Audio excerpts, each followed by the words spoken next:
Do you feel like you're an equal partner, or do you feel like you're a project manager in your relationship? For so many people, their relationship feels like a solo project.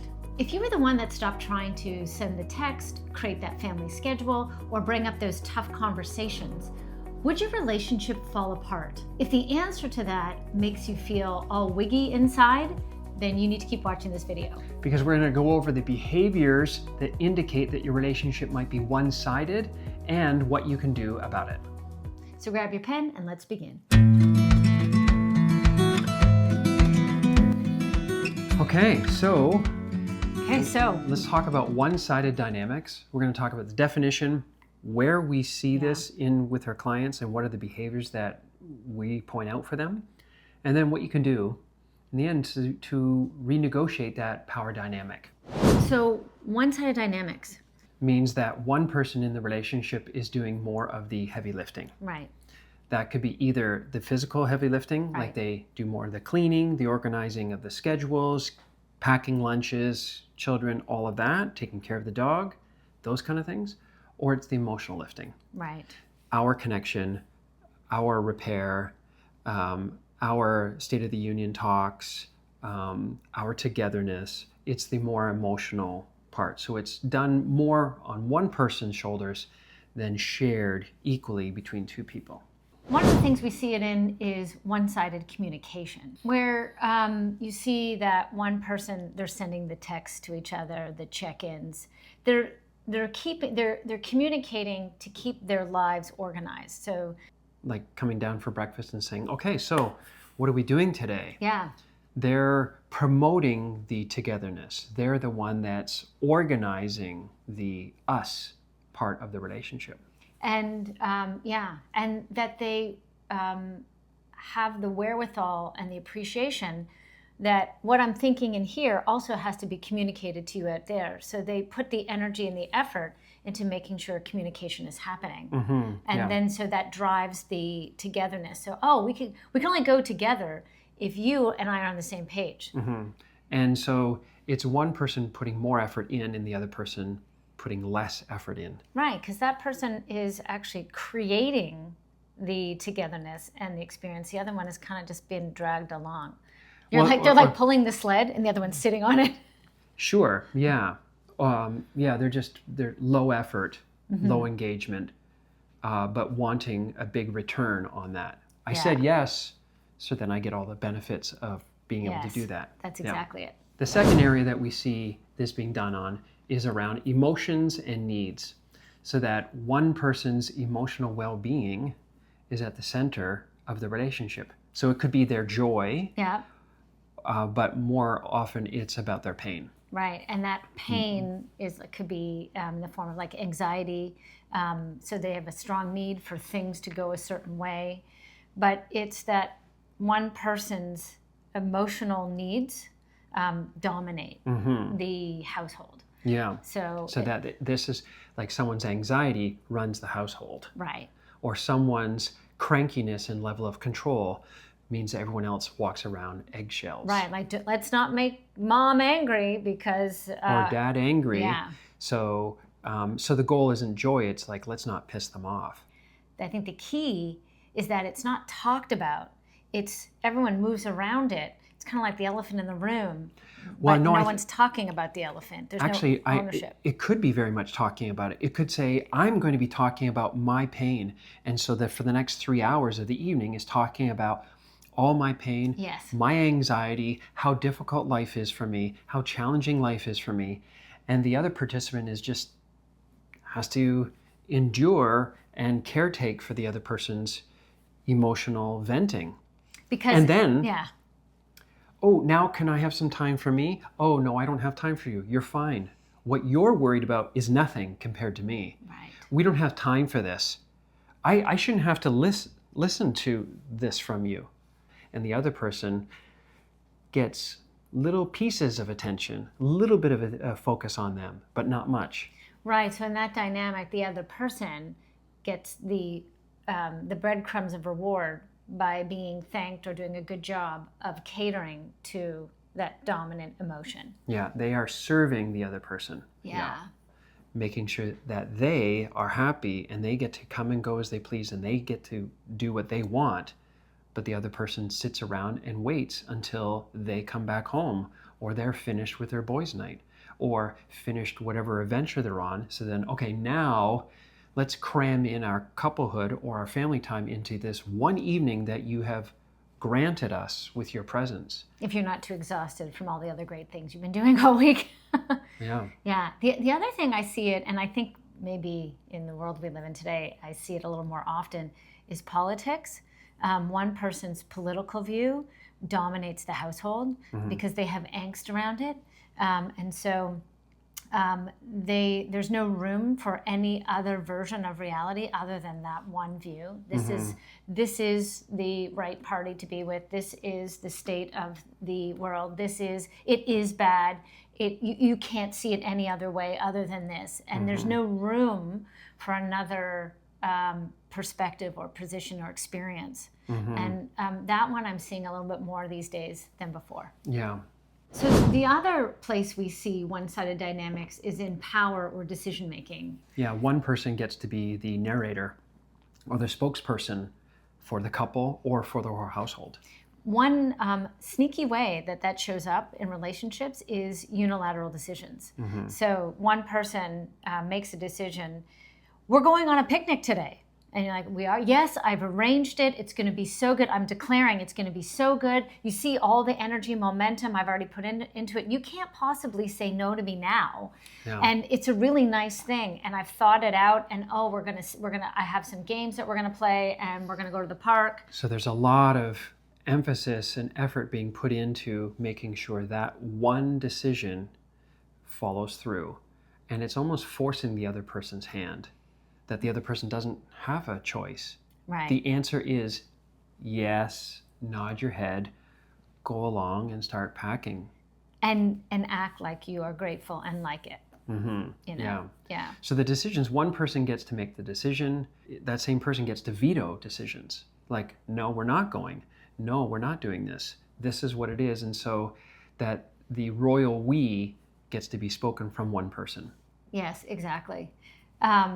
And actually, another way that it sneaks into the dynamic is another unilateral decision is, I'm going to go on a 100-kilometer bike ride. And so now they've made that declaration. They've made the plans they're going. So it means the other parent is left at home with the kids or whatever else has to be done in the household. The dog, yeah. Or the dog. And it's like, well, wait, I can't even go out. That's a me decision, yes. Not a we decision. As opposed to saying, I would like to do this marathon or I would like to do this bike race. How can we make that work for me? Yes. And maybe that is a 6-week plan or a summer plan, but then at the end, that plan will end. So then, that project finishes. It doesn't become, that's just what we do, is I get to make decisions that are best for me and you're left holding the empty bag. Yeah. And so that's why in those households that are one-sided, you see that unilateral decision-making happening. You see the dominance of power in how the household is run and where the attention is going on that one person. Especially if that person who gets to make decisions makes more money. Oh, that happens a lot, yeah. And so it's a power decision because they've bought the seat of power. And so I'm the one that brings the income, therefore I have a larger say, or I am the say of what we do. And because you don't make as much money, you have less say. You are not the equal here. And so you have to relinquish because I'm the breadwinner. Yeah, I'm the majority shareholder, therefore I have just a little more power than you and I get that final say. And then you're also in a one-sided relationship around decision-making and power, because if you try to bring that up, you are rebuked. There is some form of negative consequence to bringing it up. Yeah, and we've seen this with couples. When they try to bring attention to the one-sided dynamic, I don't feel like I have equal power, or I don't feel like my emotions get equal spotlight or the microphone. When this dynamic gets pointed out, it's usually deflected, or yeah, but what about you? Yeah, which is like, that's a fave. Yeah. Yeah, in the rebuttals of, it's a rebuttal. Of avoiding responsibility. Well, you do it. Yeah. Avoiding. And so it's meant to cloud over or deflect or avoid ownership for the behavior. Or they start defending what they are doing. I took the garbage out.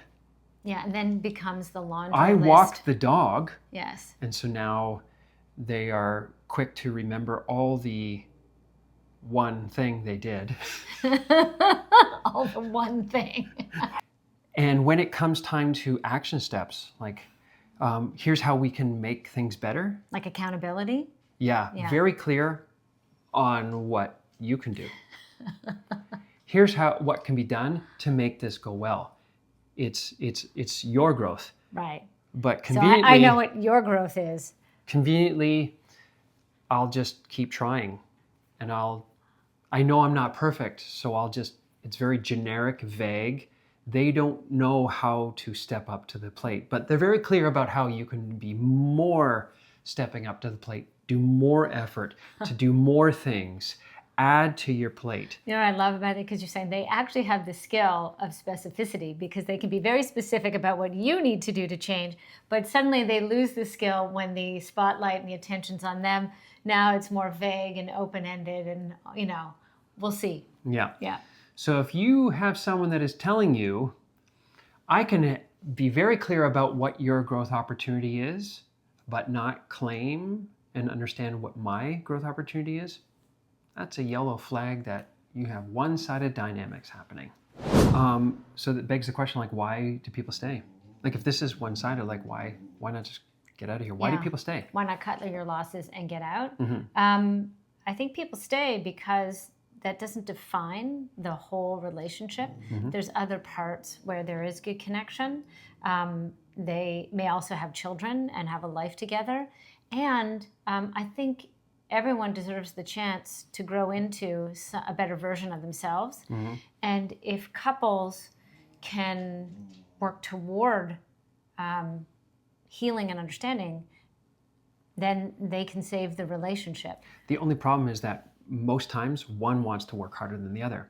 This is the power dynamic, is that the person who wants to engage is willing to do more work, is willing to get external help, is to do more and update.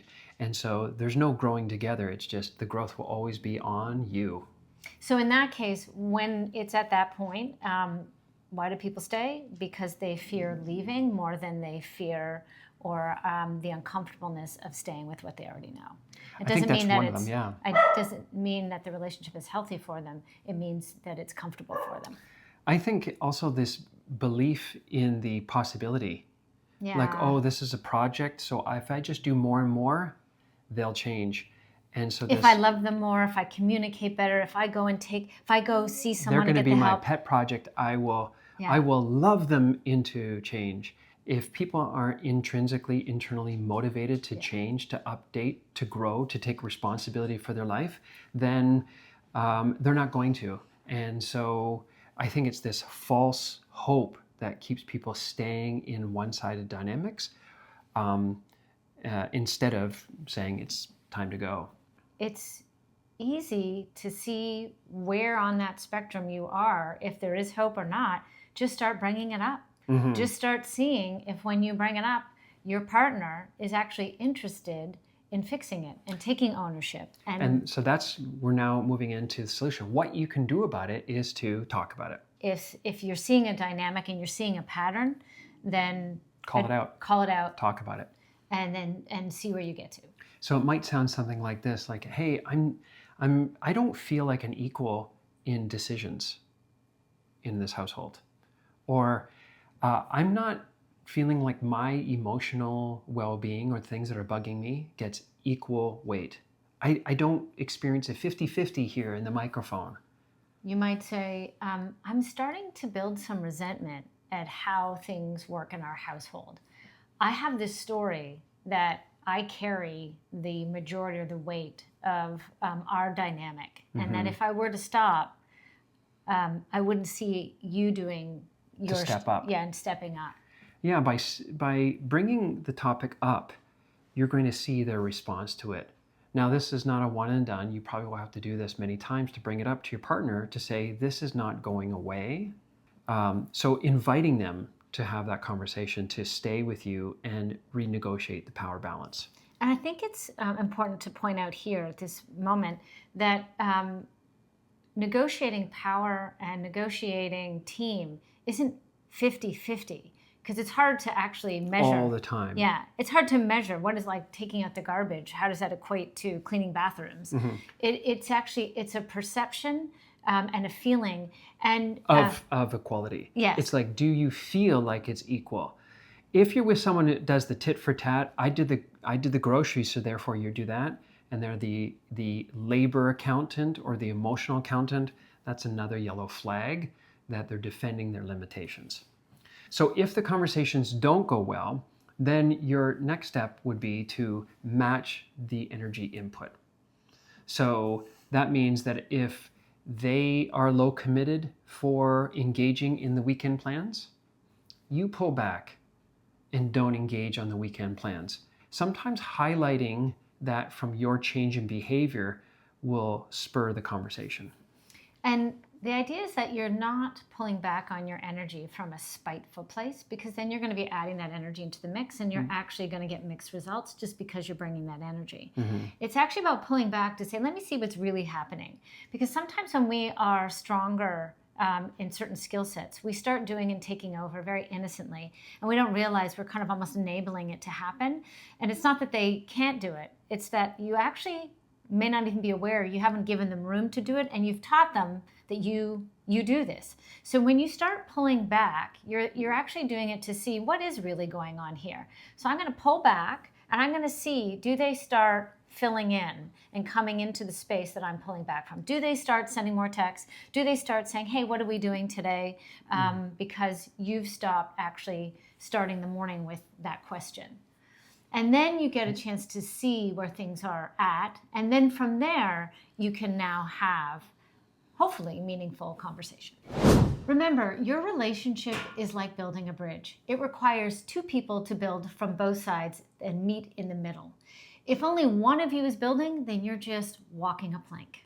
So it's time to step back and see if they step forward. Then you have real data to know your relationship, the investment you're putting into this person, do they have the capacity to return it back to you? So if you enjoyed this video, subscribe to our channel. And if you know someone who can use this information, please forward it on to them.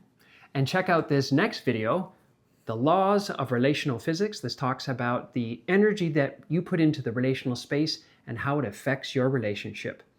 Thanks for watching.